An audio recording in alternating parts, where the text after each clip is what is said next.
which is meant to serve the people, is far from complete. A day lost in the development of the C5 extension project is a day taken away from the people we are committed to serve. They need the road. They need our help. But some of our senators here have other needs, such as a need to embarrass me in public. They want to weaken my candidacy. They want me out of their way. Nalulungkot ako na ito ay nagpapalayo sa atin mula sa sinumpaan natin trabaho sa Senado. Habang nagbabangayan ng mga senador, ay may mga tao sa labas na ng dating marangal na institusyon na ito na naghihirap. I am here today for the people who are not here in this room today. Kahit na magdamag tayo magdebate, siguradong tayo may kakainin pag uwi natin sa bahay. Ngunit ang karamihan sa ating mahihirap na kababayan ay di pwedeng umupo lamang at maghintay matapos tayo. Kung hindi sila kakayod, wala silang kakainin. And for the record, Mr. President, I want to set the facts straight. The report of the Committee of the Whole, as submitted and read to the public last Monday, is most unfair to me. I believe it was so presented to deceive the people. It was meant to destroy my reputation. Whatever the motives of my accusers, the report does not reflect truth. Wala pong katotohanan dito. Wala po akong kasalanan. Wala pong anomalya dito sa C5. Hindi po ako dito nakinabang.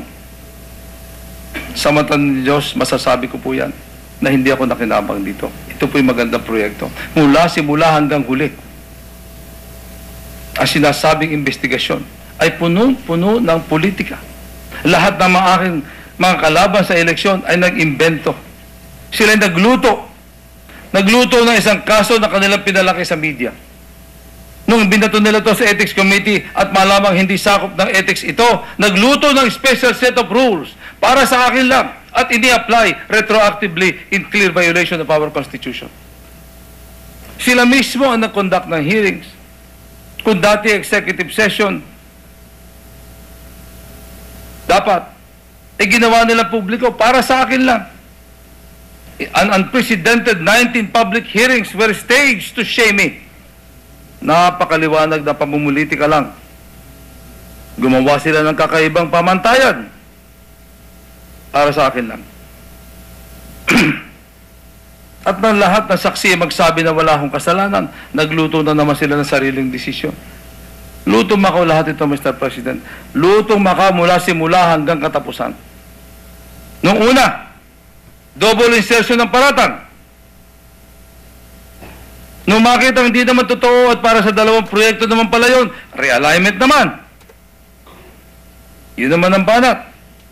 Nung napakita naman namin na dalawang kalye ito, isang toll road at isang surface road, iwalay po yan. Ibang-iba po yan. Pinipilit po na pinag-isa yan.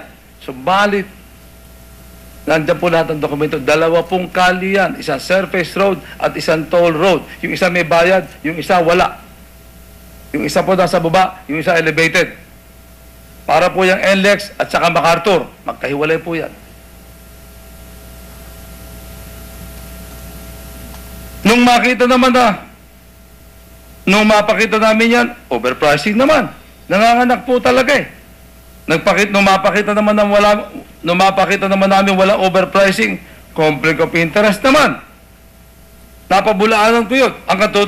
Sa katunayan, ay may ruling ang Department of Justice na walang conflict. Kumuha pa ang isang kumpanya ko ng DOJ ruling para dito para makasiguro na walang conflict of interest. Simple lang naman ang paliwanag eh, Mr. President. Naipaliwanag ko na simple. Pero tila walang naririnig. Kumbisido na rin sila sa kasinungalingan nila. Naluto na.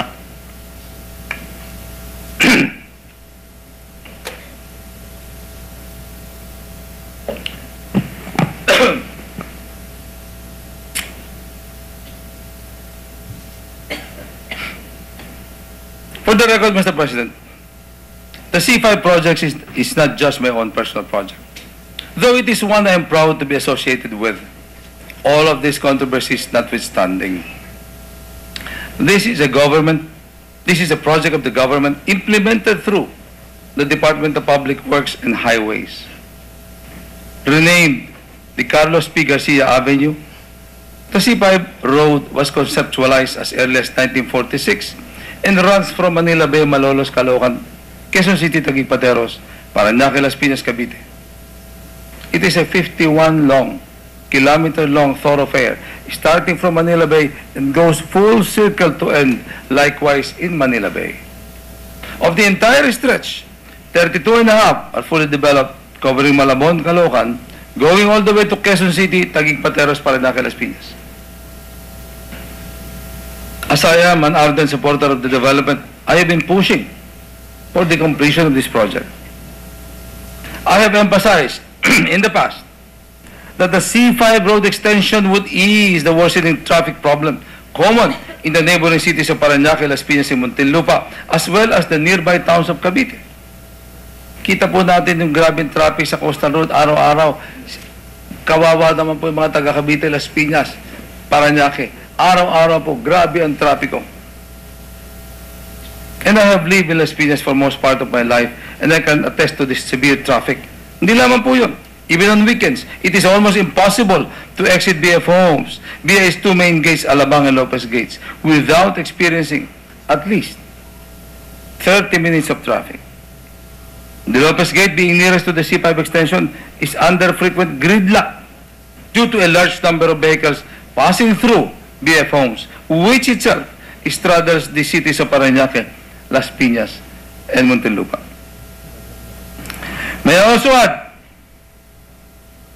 that with the completion of C5 road extension as envisioned, travel time from northern areas to and from the industrial parks in Cavite, Laguna, Batangas will be shortened.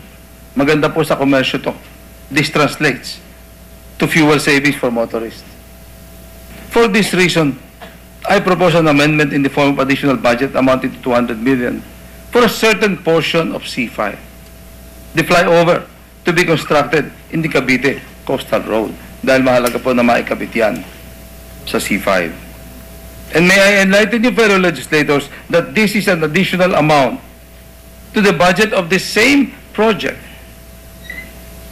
meaning the total appropriation should have reflected 400 million in the GAA instead of the 200 million as earlier proposed.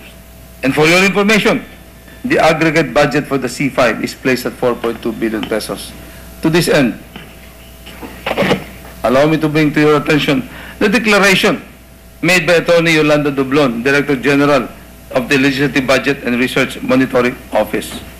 In the hearing of October 6, 2009, Attorney Dublon categorically said that there is no double insertion in the C5 project.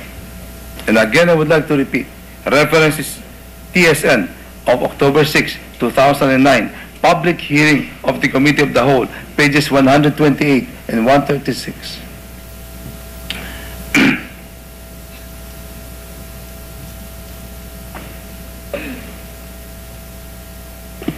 Of significance, let me bring to your attention that I have no doubt that the DPWH knew and got the instruction correctly. In the public hearing of October 15, 2008, Secretary Abdani was right in saying that the 200 million pesos were allocated for two different sites, but they are still within the confines of the C5 project. Hence, I insist it is for the same project, although on different locations. The first being in the Sukat flyover, and the second, the Coastal Road.